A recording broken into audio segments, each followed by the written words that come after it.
And we're here at one of the oldest permanent, or actually, if not the oldest permanent settlement in Michigan. Hey everyone, Scott here. We're live here in Sault Ste. Michigan. It's a quiet, beautiful early morning here. It's actually only 8:15 right now. It's a beautiful morning after a day with overcast skies and drizzle throughout the day. It's nice to see the sun come out today. Yeah, it's pretty chilly here right now. It's in the low 40s, and actually might be putting my gloves on shortly. At least the breeze is not too strong. But yeah, we're here to take a look around the downtown area today. But Sault Ste. Marie, with it being the oldest permanent settlement in Michigan, it's been around since 1668 when Claude de Blanc and Father Jacques Marquette established a Jesuit mission here, and since then Sault Ste. Marie has been very prosperous in many different industries, including the fur trade industry in the 18th century.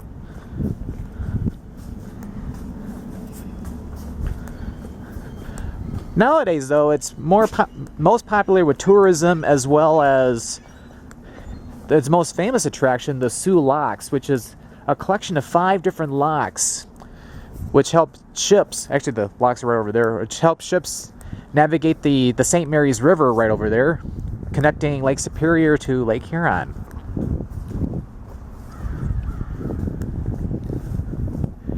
But yeah, overall, it's about a 21-foot drop.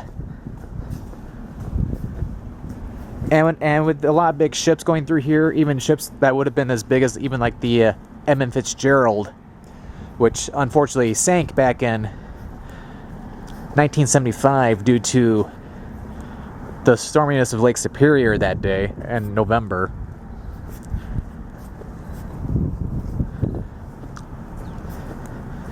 But yeah, we're going to take a walk around the city, and well, you can even see a little bit of the sun too. Alright, so let's go explore.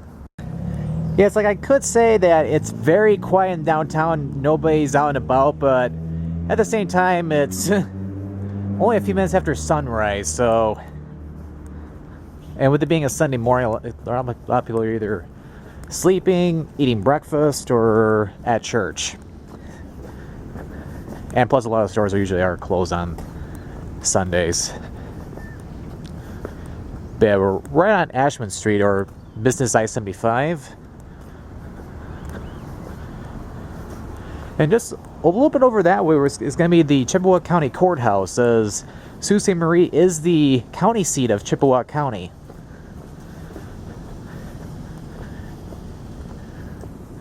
Yeah, I'm going to head over there now. Yeah, you can even see the top of it right over there.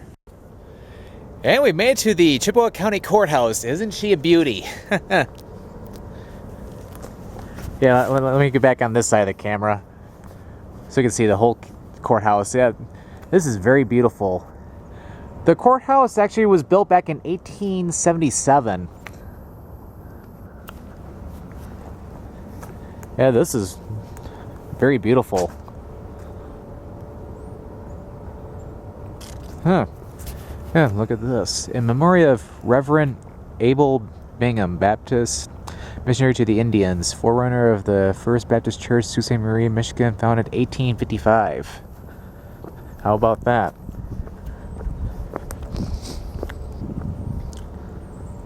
Up the Crane of the Sioux.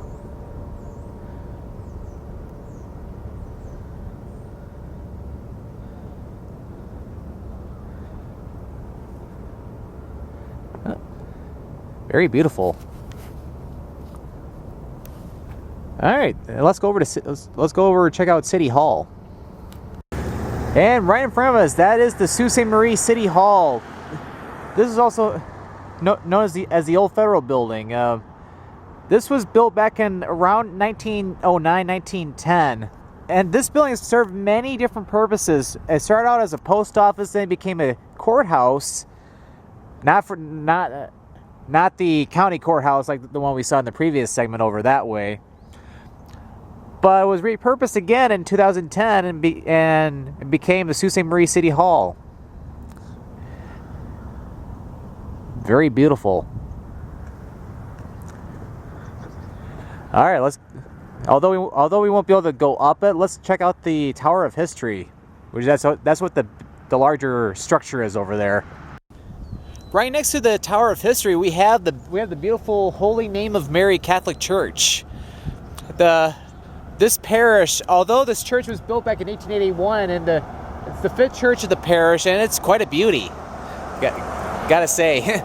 But the parish itself is the 3rd oldest Catholic parish in the United States. It was founded back in 1668, the same time that the Jesuits, including Father Jacques Marquette, actually settled here. Only St. Augustine and Santa Fe missionaries are older than this parish. And then, yeah, look at this right here. This is the Tower of History. And a little bit why I'm disappointed right now, because, yeah, I can't, it's actually not open till probably 12 o'clock today. But it's like from the top there's an elevator that can take you up to the top, and you can get a great view of all of Sault Ste. Marie, even the International Bridge. You can see in the background over there the Soo Locks, and also look out towards Sault Ste. Marie, Ontario, and then see some of the Canadian wilderness. But yeah, on a future visit to Sault Ste. Marie, I would like to go up to the top though. Alright, coming up next, we're going to head over to the beautiful St. Mary's River. And we made it to Water Street. A lot of historical buildings right over there. But before we walk by some of those houses over there, I'm actually going to check out the George Kemp downtown Marina. And then, yeah, right there we got the Valley Camp Museum ship right there. And then on the other side of that, there's also one of the 2 docks for the Soo Lock boat tours. There's boat tours for the Soo Locks themselves, as well as they do dinner cruises and lighthouse tours as well.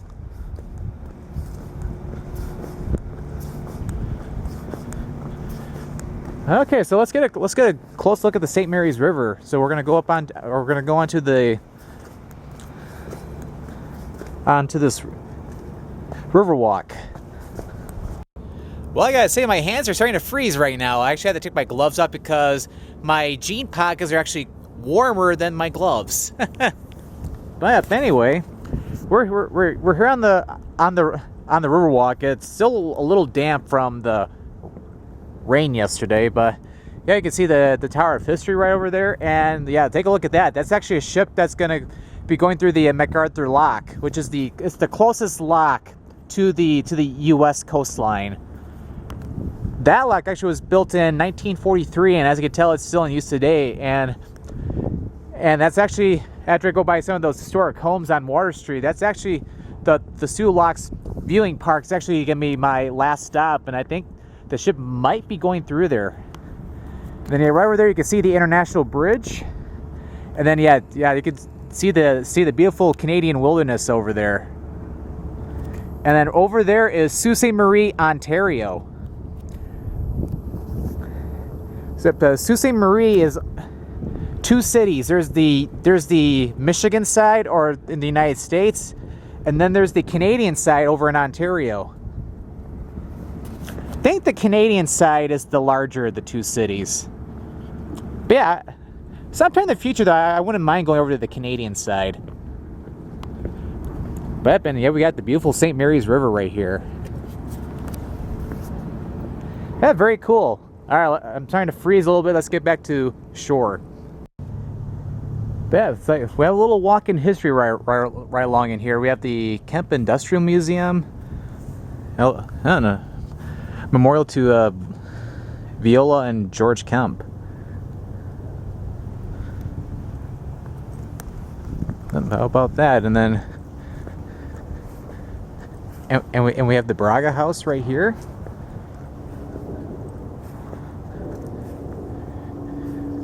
Oh, very gorgeous. Quite gorgeous. Yeah, look at that. That's the Henry Rowe Schoolcraft Indian Agency office. Henry Rowe Schoolcraft was mainly known for for exploring and learning more about the Native American culture.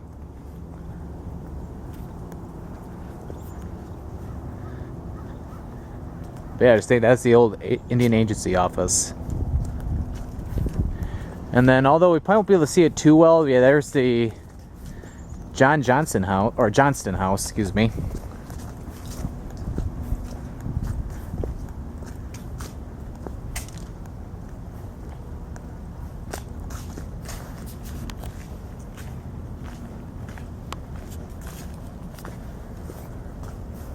Okay, and let's take a look. Oh yeah, very cool. All right, let's continue. But yeah, that Joe Johnson house, actually that was built back in 1795, 1796, so that was quite an old house. But and yeah, here's a little park right here. And then yeah, there's that same ship we saw earlier. If we get over to the locks quick enough, we might even be able to see it on the locks, or in the locks, or the Macarthur Lock to be specific. But yeah, take a look at this right next to Brady Park. This is actually the remnants of Fort Brady. It used to be as the sign basically says, it used to be an old fort that was built back in 1822. So yeah, this would have been about a decade after the War of 1812. So yeah, it would not have served during the War of 1812, as back in that day, obviously this was part of the United States, and then over there that was British Canada. Back during those times.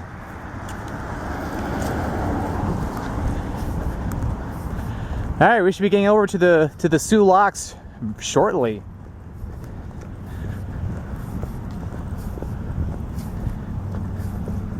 Yeah, I was wondering what this was. Ancient Anishinaabe burial ground. How about that? All right, off to the Soo Locks. Yeah, take a look at those Halloween decorations. Pretty cool. Halloween is only 6 days away from, at least from when this video is being recorded. That's pretty cool. And we made it to Canal Park. This is right along Portage Avenue, which is right over there. It's one of the main roads going through the city. But when we've made it to the Soo Locks, and it's like, unfortunately, yeah, we can't get a view better than this because, yeah, beyond this fence is only U.S. government officials can go in here. But there's that ship right there. It's going through one of the locks.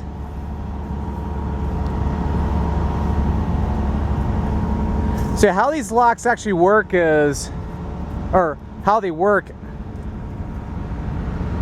is basically when you're going upstream, get to a certain spot, they'll bring in some water, and so that way it can raise the ship up so they can easily cross over to that side of the international bridge, and then they can go out to Lake Superior, and then they go the other way. They'll drain the water so that way the ships can go that way on the St. Mary's River, eventually out toward Lake Huron.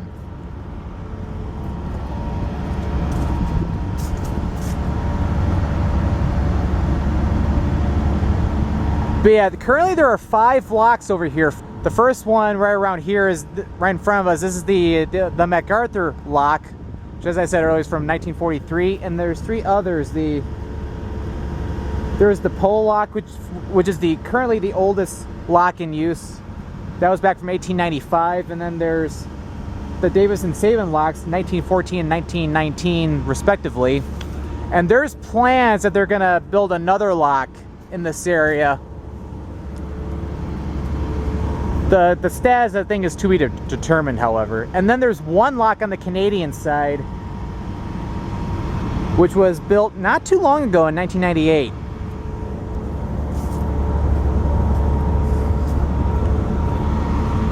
But yeah, I'm waiting to see if that ship will actually rise up. But I might cut to the next segment though. And actually right here we have a indoor viewing area. I can check that out. And also there's the visitor center too. But yeah, this is pretty cool. 11 hours sailing time to Marquette. 28 hours to Duluth. 13 and a half days to Casablanca, Morocco. But yeah, we get a better view from in here. You can also see the International Bridge over there. But at night, it actually lights up with the bridge over there, red and white for Canada, and then right over there, red, white, and blue for the US. But yeah, here's one of the locks right here.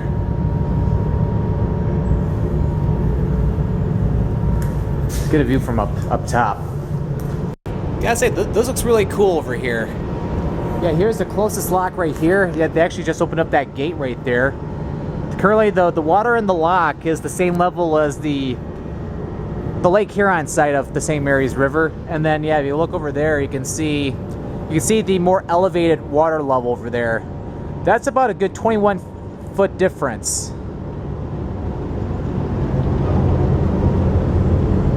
And then, yeah, you can see a better view of the International Bridge from here. And also the Canadian side, too.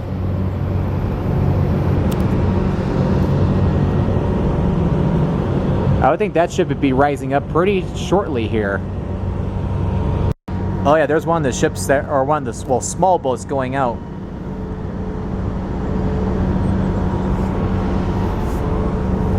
Set over here. All right, the ship has stopped sailing because they're gonna get ready to raise the water level. Oh, and really quick, before they do that, yeah, here is a great view of the International Bridge.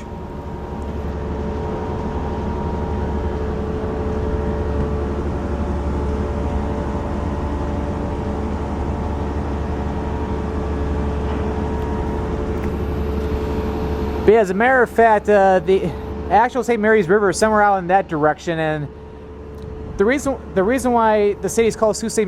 is basically because the Sainte-Marie's River, before these locks were built, there was a huge area of rapids, which essentially had the river go down 21 feet that way. And then, of course, Sainte-Marie being named after Sainte-Marie.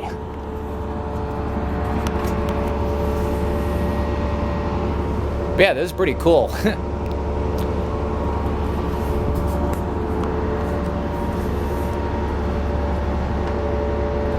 But yeah, locks like this were used even a long time ago, even before the Industrial Revolution, where they basically rely more like on gravity to operate any of the actual lifts within different locks. Although a lot better technology used today. Oh, they closed the gate.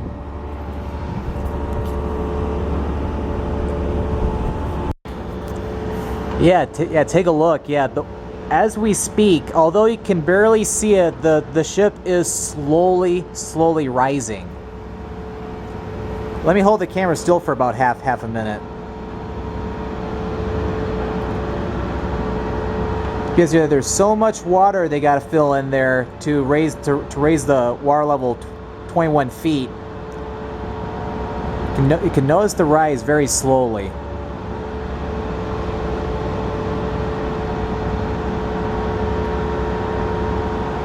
But yeah, I was extremely lucky to actually see this. Because yeah, if I look around, I don't see any other big ships coming in either direction. But you might have noticed the slight rise a little bit. It's like, although we can't really get an actual view close up, or closer than this because that's U.S. government property over there, but still, it's really cool.